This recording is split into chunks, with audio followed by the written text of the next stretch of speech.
nomás tomando la sopa, vos. ¿Te quedan los fideos? Sí. ¿Eh? Unos fideitos le estaban quedando, tenía fideo entre fino, ¿cómo es que se Yo llama? te Entre vi que fino. arrancaste, yo te vi que arrancaste la manija y dije, bueno, el arrancador de Cachila no va a parar hasta dentro de un rato y me puse a tomar la sopita. No, Claro que sí. ¿Cómo andan, Néstor no, lo Carlos? que pasa es que hay que acordarse esas cosas a diario, si no, pasan tantas que si no remarcás algunas, como que pasan el ¿Eh? montón. El No. 0,88% aumenta un trabajador rural, después la plata que ganaron, a mí me parece una ridiculez tan grande, tan dolorosa, Sí. que duele. Pero bueno, te la dejo a ti. Bueno, bien, me la dejaste. Sí, el 0,88% de suba, ¿no? Sí, Al claro, salario de los planes. en Bueno, jornales y salarios. sí, es increíble porque ahí es muy complejo, eh, ¿cómo decirlo, no? Romper la lógica del feudalismo que hay en el interior del país, ¿no? Porque realmente es una dinámica muy cercana a lo que se conoce como el feudalismo, lo que sucede en el interior del país. Principalmente entendiendo que un porcentaje altísimo, si no es la mitad o la mayoría del territorio nacional, está en manos de capitales extranjeros, ¿verdad? Y el otro resto del territorio está en capitales privados que concentran grandes superficies, ¿no? Como el caso de Manini Río, que es colono, pero no es colono, pero la cuestión es que tiene una superficie tan grande como casi Montevideo en Artigas, que seguramente las explota de alguna forma u otra, ¿no? Ya sea a través del arrendamiento de las tierras o a través de la producción directa, no lo sé. Pero bueno, la cuestión es que la dinámica muchas veces en el interior y cómo se constituye la pobreza y la inserción laboral es muy compleja de discutir porque siempre discutimos en términos montevideanocéntricas. Entonces, muchas veces es muy complejo comprender y trabajar de cara a llevar o recuperar en el interior distintas discusiones que tienen que ver con la conquista de derechos, ¿no? Léase las 8 horas, ¿no? Para el peón rural, por ejemplo. Este, pero bueno, algún día estaremos en algún punto de nuestra historia que nos permita dar esa discusión seriamente como corresponde y bueno, y que las personas que muchas veces son las explotadas de ese sector rural tan extenso que hay en nuestro país, comprendan que muchas veces están peleando por los intereses de otras personas y no por sus propios intereses. Y que nosotros también entendamos que muchas veces esas personas están defendiendo los intereses porque le pagan o porque tienen una amenaza explícita de pérdida de trabajo o de distintos tipos de censura y condicionamiento en contextos rurales donde donde a su vez existe todo una situación en la cual la censura no va corre solo por parte de quien es dueño de la tierra o de los capitales de inversión, sino también por el propio núcleo social que ahí lo integra. Entonces, bueno, el día que comprendamos eso, que luchar por derecho no es sinónimo de no reclamar una identidad criolla y gaucha, seguramente podremos dar la discusión en esos lugares donde muchas veces encontramos retrasos de todo tipo y color.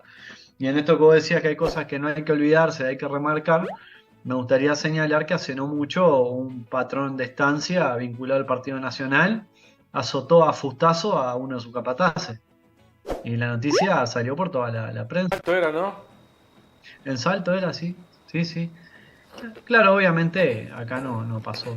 Y siguiendo la línea de lo que sucede en el interior, me mandaba un compañero televidente, el otro día que en Tacuarembó andaba uno de los candidatos a la intendencia, que es del Partido Nacional también, diciendo que iba a haber un reajuste de las jubilaciones hasta 8.000 pesos, cosa que no es cierto, pero bueno, la realidad del interior del país hace que muchas veces la gente que aspira a adquirir un cargo público como posibilidad de inserción laboral estable,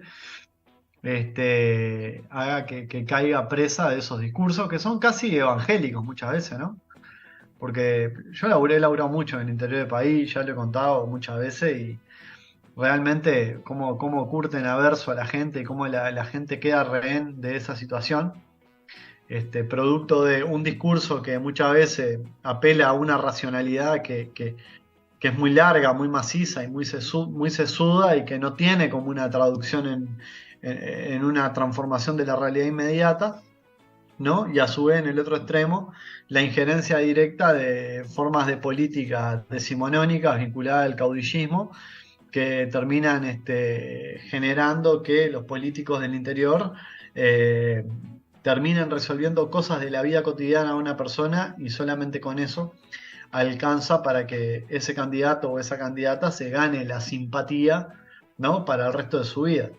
Si no, sería inexplicable cómo ganó Pierre en Rocha. A pesar de que de unas cuantas denuncias que le han hecho, entre ellas porque es una persona completamente violenta y que ha intentado tomarse a golpe de puño con Tinaglini, que es también representante del FA y que creo que es diputado o senador por Rocha. Y bueno, y otros hechos también que han tenido que ver con confrontaciones directas mediante amenazas que ha hecho a los militantes del Frente Amplio en su departamento. Es decir, gobierna una intendencia con una política del terror y con un caudillismo feroz que se traduce en el arreglo, ¿no? Y en la concesión de bienes y beneficios a sus sectores de interés y, por ejemplo, y dejar de espalda a todo el resto de un departamento que tiene un contraste socioeconómico muy alto, ¿no? Entonces, y que tiene una dinámica laboral que requiere que el gobierno departamental asuma con mediana responsabilidad cómo tiene que ser la conducción en materia de empleabilidad y explotación turística, ¿no? Y todo otro conjunto de cosas que hacen a la vida de las personas de allí. A lo cual esto me deja la pregunta, ¿no? Y te agradezco por el pie, porque hoy venía pensando en esto de si las vidas tienen precio, si en nuestro país, en el mundo en realidad, si las vidas tienen precio, ¿no? Que es una pregunta que a veces suena como muy rara, ¿no? Porque es como que yo te pregunto, para vos, Néstor Carlos, ¿la vida tiene precio? ¿Habemos personas que valemos más y otras personas que valemos menos?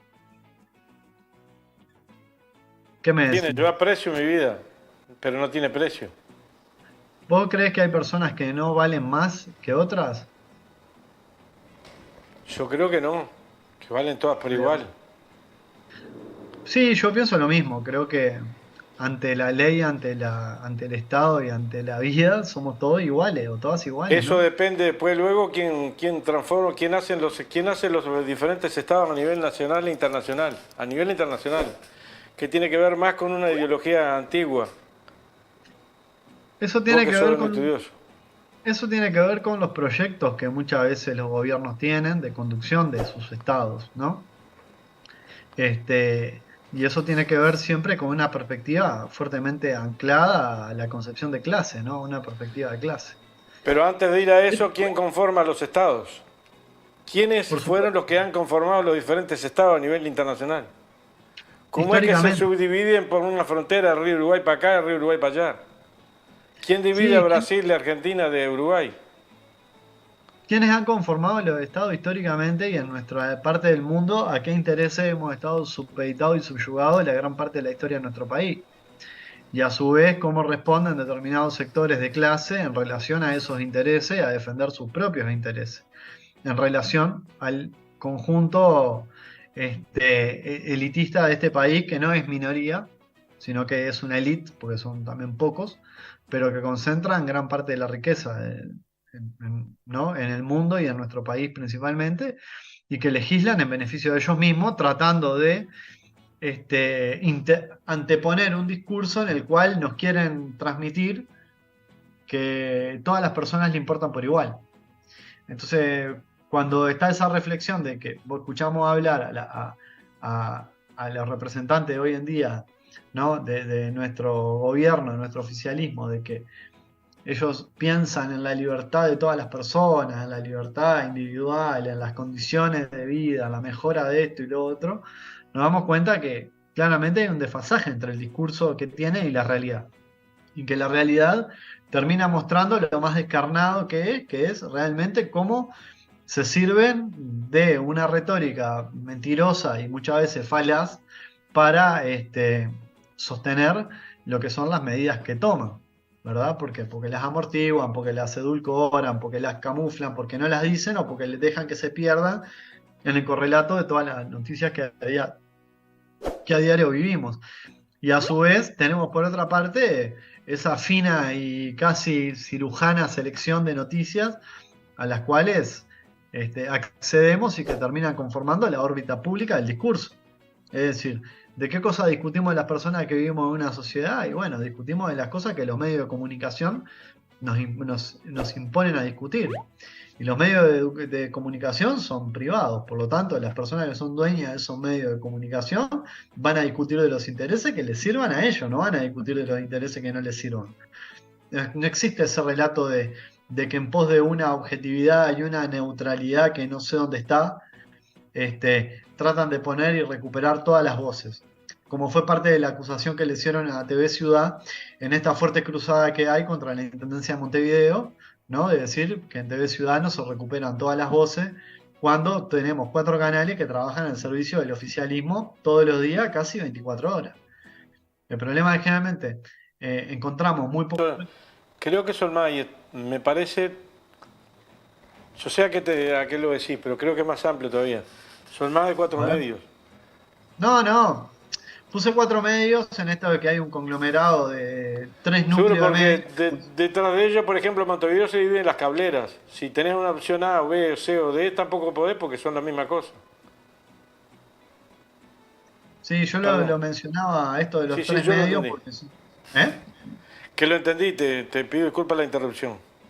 Sí, sí, que lo que te decía que era, lo englobaba en 3 medios, más hoy en día el canal nacional o los medios públicos nacionales bajo el oficialismo, y 3 medios que en realidad, 3 grupos de medios que conglomeran otro conjunto de medios que se repiten por todo el país, pero que la cadena mediática sigue siendo la misma. O sea, el punto A hacia los distintos puntos que se irradia en forma rizomática, es decir, en forma tipo como de interconexiones neuronales, parten del mismo punto. Por lo tanto, Ninguno de esos 3 o 4 medios, ninguno. Y después cae porque en realidad somos parte del sistema, o somos el sostén del sistema también. Somos el sostén del sistema también. No se habla astesiano. Yo estaba apuntando los nombres acá y el nombre astesiano, vos sabés que hace casi ya como 15 días que no aparece. bueno, pero esto tiene que ver con la implantación de un discurso cuasi macartista, diría yo. Si hay alguien que no sepa lo que es el macartismo, fue básicamente una doctrina del terror llevada adelante por un senador norteamericano, Joseph MacArthur, ¿no? Que entre el año 50 y el año 56 de su postura del Senado se dedicó a señalar y a acusar y a censurar, ¿no? Y a mandar preso a todas aquellas personas que entendía que eran comunistas o que llevaban adelante actividades que eran anti-norteamericanas, sin ningún tipo de fundamento y sin ningún tipo de prueba, ¿no? Entonces, hoy en día entramos en una lógica mediática que un poco se instala en estos términos, ¿no? Todo el tiempo hay una censura constante, que claro, no es una censura explícita, pero si yo no te estoy diciendo, si yo te estoy recortando del universo de toda la información disponible, una parte pequeñísima y solo te estoy mostrando aquellas cosas que no impactan o no generan impacto en la imagen del oficialismo, y eso está hecho a razón de defender los intereses o grupo mediático, evidentemente lo que está sucediendo es que hay una censura, ¿verdad? Lo que pasa es que, claro, en la sociedad nos vamos acostumbrando y las personas nos vamos acostumbrando a incorporar esos mecanismos de censura hasta que llega un momento que desarrollamos lo que se conoce como la tolerancia represiva. Es decir, cada vez cedemos tanto espacio, ¿no?, al avance de determinados discursos que terminamos incorporando o creyendo que porque vemos una pequeña noticia de Astesiano en 5 minutos donde dice que va a pasar tal cosa, entendemos que ahí hay una pluralidad de voces. Y en realidad no, lo que están haciendo es tratando de reducir los daños posibles ante lo que es un escándalo de características nacionales, ¿verdad? Y que tiene que ver, Perdón, como verás, características internacionales. sí, por supuesto. De hecho, por ejemplo, el otro día fue el 70 aniversario del asalto al cuartel de Moncada y no salió obviamente a ningún lado. Sí, obviamente, no faltó algún politólogo que se dice de izquierda que salió a hacer algún comentario de mi carácter oportunista, este, a condenar que el PCNT había salido a invitar y apoyar al acto que se iba a hacer acá en el Teatro del Galpón. en esta lógica, entendiendo en esta lógica que elegimos hacer recortes históricos y recortes de la información que nos terminan demostrando que las personas, todas, no estamos exentas de incorporar lo que es la tolerancia represiva y empezar a entender que se nos incorporan lógicas de pensamiento muchas veces que son propias de la derecha y de los fascismos gobernantes que nos trastocan las perspectivas. Entonces, cuando un politólogo muy famoso en una salida oportunista sale a hacer un comentario contra el PCNT y contra Cuba, claro, no se da cuenta de alguna manera que está haciendo un recorte histórico analizando una situación en la cual está eligiendo arbitrariamente sacar de la mesa todo un conjunto de elementos que hacen el análisis de por qué es el fundamento de lo que él dice. Simplemente lo dice así, y eso de alguna manera termina contribuyendo, termina siendo funcional a el discurso de la derecha y las ultraderecha, ¿no? Continentales, que les sirven que esos discursos desde la izquierda existan, porque después son los fundamentos por los cuales sientan a Fernando Pereira o a cualquier otro dirigente de la fuerza política del Frente Amplio y le piden que opinen acerca de Venezuela y Cuba. Esas mismas personas que hacen ese tipo de comentarios y que dan elementos a la derecha son las mismas que hacen esos recortes selectivos de información y que en los momentos que tienen que hablar de otros países donde se tienen que pronunciar sobre temas que los incomodan, eligen mirar para el costado y callarse. Por lo tanto, lo que digo y cierro con esto es que no es una propiedad exclusiva de la derecha o de los medios oficialistas, no recortar y parcializar determinados segmentos de la información, sino que no estamos ajenos cualquiera de nosotras. Por eso siempre es importante apelar al pensamiento crítico, al pensamiento reflexivo, a tratar de comprender un poco cuál es la realidad y de dónde estamos criticando. Obviamente, cuando yo hoy les proponía, te proponía a ti esta pregunta de hay personas que valen más, hay personas que valen menos, hay vidas que tienen valores distintos y hay vidas que tienen mayor importancia o menor importancia. Bueno, en función de lo que podemos abrevar de los medios y de todo lo que tiene que ver con el oficialismo hoy en día, seguramente vamos a encontrar un discurso que dice que están completamente preocupados por todas las personas que viven en su territorio, que todos somos iguales ante la ley y ante la justicia. Pero claro, la realidad y los hechos concretos no es así. Entonces terminamos encontrando, por ejemplo, que en el año 2017 se juzgó a una mujer, la cual salió con nombre y apellido en todos los medios de prensa, a 4 años de prisión por ingresar a la cárcel 48 gramos de marihuana, ¿no? Y sin embargo, un narco que vive en La Tadona, que seguramente vive y es vecino del presidente de la República, ahora no porque se mudó acá a Suárez y supuestamente vive ahí, es condenado, está en prisión preventiva hasta diciembre y uno de sus lacayos cómplices le van a dar 2 años de prisión. Entonces, cuando nosotros vemos esos hechos, ¿no? Contrapuestos, evidentemente lo que estamos viendo es una parcialización y una relación de construcción del valor de lo que significa, ¿no? Las personas y la valoración que se hace de las mismas, y a raíz de eso, qué acceso a todo lo que viene después va a venir: el acceso a la justicia, el acceso a la salud, el acceso a la educación, el acceso a la redistribución de los bienes dentro de una sociedad y de las oportunidades. Entonces, tenemos modelos, ¿no?, de gobierno que han bregado por democratizar y universalizar la cantidad de oportunidades que se distribuyen adentro de una sociedad.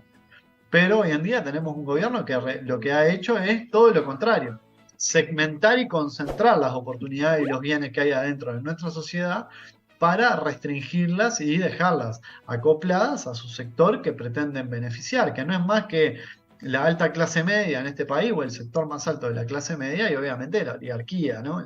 La clase más alta, esos sectores que generalmente son más conservadores, ¿no?, y que constantemente reclaman que haya menos Estado, menos impuestos para ellos, no para el resto de la población, ¿no?, que haya menos políticas sociales, pero que no le toquen un mango a ellos mismos, y que les den beneficios a ellos y no a otras personas. Son los mismos que reclaman que no le hagan el saneamiento a barrios, por ejemplo, acá en la zona del municipio A y demás, que se inundan, pero son los primeros que salen y reclaman cuando en su zona donde viven pasan algo o quieren reclamar algún tipo de cosa y piden que ellos esté la presencia del Estado.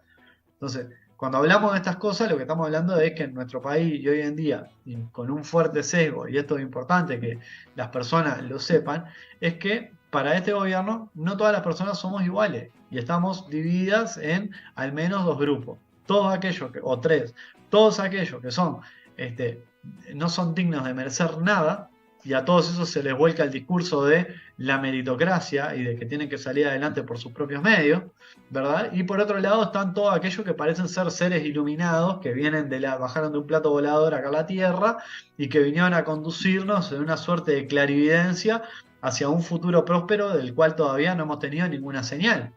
Esas mismas personas son las mismas que, por ejemplo, yo te digo, el senador que hablaba del alambrado y todo eso, yo te aseguro que si a ese senador lo despojamos de todas sus herencias, de todas sus riquezas, de todas sus posesiones, de todo su capital cultural que ha acumulado, de todos sus contactos, ¿no? Y le damos una casa en condiciones precarias en alguna zona medianamente segregada del territorio de Montevideo, el interior del país, para que viva de una forma completamente carenciada, que no pueda acceder a alimentos, que no pueda acceder a la salud, que su vida se traduzca en una estrategia de supervivencia constante, yo quiero saber si ese senador, por su mero esfuerzo, puede salir adelante. Seguramente no.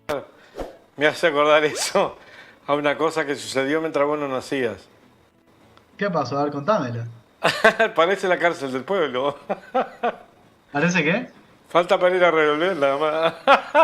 No, nada, es una chantada mía. ¿Pero Después qué? lo No te busco. escuché. ¿Qué dijiste? Mejor. No, yo quería decir una cosita en el medio de eso que tiene que ver con una nueva cultura de la derecha a nivel internacional, que nuestro país no está desvinculado de eso, ni mucho menos, al contrario. Se ha abrazado a nivel internacional, cosa que en alguna realidad el progresismo latinoamericano o a nivel internacional ha tenido dificultades para vincularse entre sí, mientras que la derecha extrema no tiene ningún purito. Tan es así que hasta el día de hoy, fíjate lo que te voy a decir, todavía no se sabe en dónde supuestamente es el reino de la democracia, por no decir el reino de Dios y la democracia, que es Estados Unidos de Norteamérica. No se sabe si Biden es el presidente actualmente, porque está impugnado por el expresidente Trump. Pero la misma operación pasó con Brasil. La misma operación, lo mismo decir no voy a reconocer el resultado. Lo mismo pasó en Argentina, lo mismo. Lo mismo pasaba con la ultraderecha en Chile. Lo mismo pasó en Bolivia, lo mismo pasó en Ecuador. Pero es la misma línea de acción, el mismo accionar. Hay una forma destructiva, como metodología destructiva, de no reconocer de que somos todos iguales. Aunque yo sé que no somos todos iguales. Reconozco que somos iguales, pero no somos iguales. Es una construcción del capitalismo que inclusive Marx lo plantea en sus primeros escritos cuando habla de que el capitalismo necesita que haya personas personas de un tipo tal y otras personas de otro tipo para que el capitalismo se sobreviva, porque tiene que haber explotado, ¿verdad? Y hay explotadores, hay quienes viven de eso y es necesario sostener esa relación. Porque es la manera en la que esto sobrevive, por eso no es funcional a los intereses del gobierno actual que todas las personas seamos iguales. Porque tiene que haber un segmento de población que sea marginada, porque de donde se recortan los derechos, de donde se saca inversión en la salud, de donde se saca inversión en la educación pública, de donde se saca inversión en infraestructura y acondicionamiento de barrios, ¿no? Es donde se gana muchas veces. En el otro extremo, ¿no? De la clase social, capaz que es muy marxista de mi parte el análisis, pero bueno, me hago cargo, de dónde se traen todo lo que se conoce como la extracción de la riqueza. Pero Leo, no hay que excusarse tampoco de ser marxista, porque ser marxista, o decir dicho de Marx, o pensamiento de Marx, al fin y al cabo es la base de la teoría del capitalismo.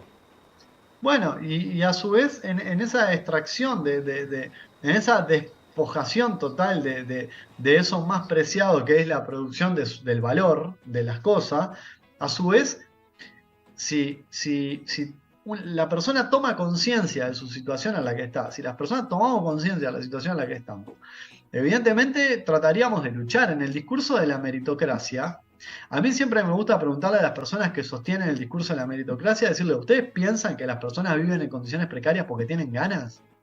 Es decir, vos lo que me estás diciendo es que yo tengo que entender que hay una persona que elige pasar frío en la calle, que quede rehén de una pandilla fascista que hay pulula en este país, ¿verdad? Y con los discursos que se irradian desde el Senado, obviamente, claro, están completamente legitimados y avalados para que eso suceda, ¿no? Pueden ser víctimas de que los prendan fuego o los apaleen. ¿Vos me estás diciendo que hay gente que elige eso?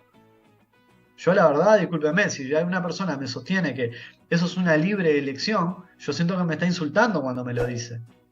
Porque yo no concibo que en este mundo nadie elija vivir con las patas a la basura. Yo no puedo entender cómo me pueden decir que no es necesaria la inversión en determinada infraestructura de atención a la salud cuando una niña de 8 años se muere en un hospital de Rivera porque se queda esperando el traslado de, no sé si un helicóptero o qué cosa, a Montevideo. ¿Y por qué pasó eso? Porque antes había un avión que se encargaba de llevar y traer, que era el avión presidencial, y atender estas situaciones complejas, y sin embargo cuando vino este gobierno lo que hizo fue venderlo por $180.000. Aviones ahora. Sí, los Hércules. Que dicho sea de paso, voy a aprovechar a meter un bocadillo acá, porque así ya arranco también para clase, que un televidente me mandó a preguntar, dice que las fotos de la desalinizadora parece que dan cuenta de que es más chica que la capacidad de un Hércules. Que en realidad, digo, como dejando entrever que capaz que era todo tongo el tema de que parece que en el Hércules no entraba la planta. O midieron Pero lo que mal. voy a- ¿Eh? O midieron mal, a calcular a ojo. Sí, o Le no le sobra un sacaron los pedacito, le regatones. sobra un pedacito para acá y le sobra un pedacito para allá. No le sacaron los regatones y no entraba, pegaba en el techo. Seguro. Claro. La entraron con el montacarga al avión. No se dieron cuenta de sacar el montacarga No, antes. no. Entonces, esas son las cosas que están en juego hoy en día, ¿no? Cuando vemos que el presidente de la República se ampara en un decreto y saca 5 médicos o un médico del Servicio de Salud Pública, el mejor de una universidad, y lo pone a disposición de la atención de su familia. Así, por ejemplo, podemos poner el Hospital del Cerro, que hace un año que está en crisis por falta de atención y falta de medicamentos, y hoy en día están tratando de convocar a que vaya a una inauguración de todo lo que tiene que ver con la construcción de la infraestructura de un hospital, que con la infraestructura que tiene carencias aún mayores que están vinculadas a la falta de medicamentos, ¿no? Y a la falta de atención. Y que eso está vinculado a cuestiones que ya dejó de ver el Cipriani, este amigo tuyo, de que si, No es amigo mío, vecino y vive de la plaza para allá. bueno, es verdad, vive de la plaza para allá. Vos decís, cuando decís de la plaza para allá, vos decís para Es de donde vos lo veas. De la plaza para acá están los vecinos de Néstor. Vos hablas para el lado del mástil, vos hablas para el lado del mástil. Ah, cierto que vos conocés la piedra, bandido. Vos estás hablando para el lado del obelisco, eso es un pillo ahora. No, Palabra Obelisco vive Maía. El senador Maía y el senador Amin Nifuri.